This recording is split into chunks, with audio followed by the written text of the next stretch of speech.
99% মানুষই জানে না যে এভাবে ভাপা পিঠা বানানো যায়। যখন বেশি আলসেমি লাগবে আর ভাপা পিঠা খেতে ইচ্ছে করবে তখন কিন্তু ঝটপট এই পিঠা বানিয়ে নিতে পারবেন। মাত্র 10 মিনিটেই তৈরি করা যায়, সময় কম লাগে, চাউলের গুঁড়ার কোনো ঝামেলাই নেই।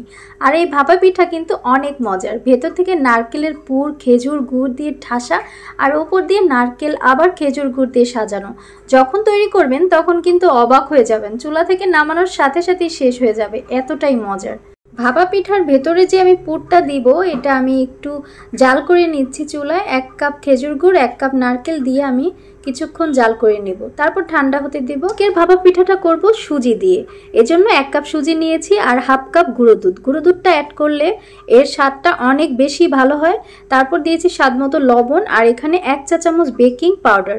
অবশ্যই বেকিং পাউডার দিতে হবে, বেকিং সোডা দেওয়া যাবে না কোনোভাবেই।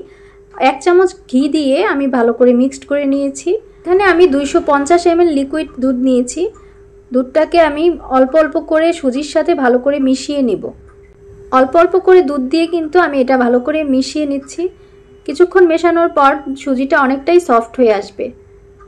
এভাবে সফট হয়ে গেলে রেস্টে রেখে দিতে হবে মিনিমাম 10 মিনিটের জন্য, এতে করে সুজির ডোটা অনেকটাই সফট হয়ে আসবে।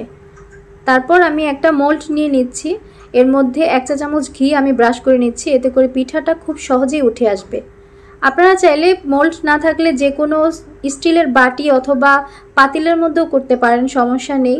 যতটুকু সুজির ব্যাটার রেডি করলাম এখান থেকে আমি অর্ধেকটা দিব বাটির নিচে থাকবে, আর মাঝখানে থাকবে খেজুর গুড় আর হলো নারকেল, আর বাকি অর্ধেকটা এর ওপরে আবার দিয়ে দিব।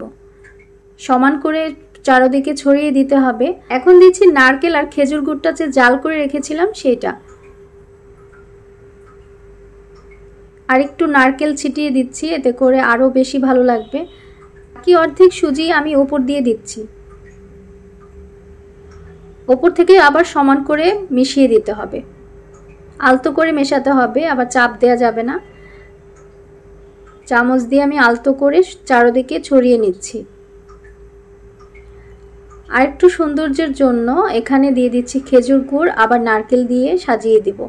খেজুর গুড় নারকেলটা আপনারা পছন্দ মতো দিয়ে নেবেন। আপনারা যদি বেশি খেতে পছন্দ করেন তাহলে একটু বেশি করে দিবেন।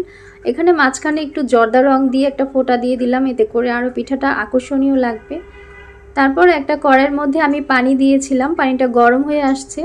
এভাবে আমি ঢাকনা দিয়ে ঢেকে মিনিমাম 10 মিনিটের জন্য অপেক্ষা করব। পিঠা হতে একদম 10 মিনিটের বেশি সময় লাগে না।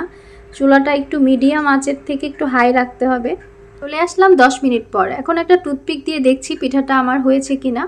টুথপিক একদম পরিষ্কার, তার মানে পিঠা হয়ে গেছে। ভাপা পিঠাটা আমি গরম গরমই মোল্ড আউট করে নিচ্ছি। দেখেই বুঝতে পারছেন পিঠাটা কতটা সুন্দর হয়েছে। এত সহজে যদি ভাপা পিঠা তৈরি করা যায় তাহলে আর চালের গুঁড়ার ঝামেলা করার কোনো দরকারই হবে না। এভাবে চালের গুঁড়ার ঝামেলা ছাড়াই খুব সহজে আপনারা বাসায় যখন তখন পিঠা বানিয়ে খেতে পারবেন। আমার আজকের এই পিঠার রেসিপি যদি আপনাদের ভালো লেগে থাকে অবশ্যই বেশি বেশি শেয়ার করে দিবেন। সবাই অনেক অনেক ভালো থাকবেন। আল্লাহ হাফেজ।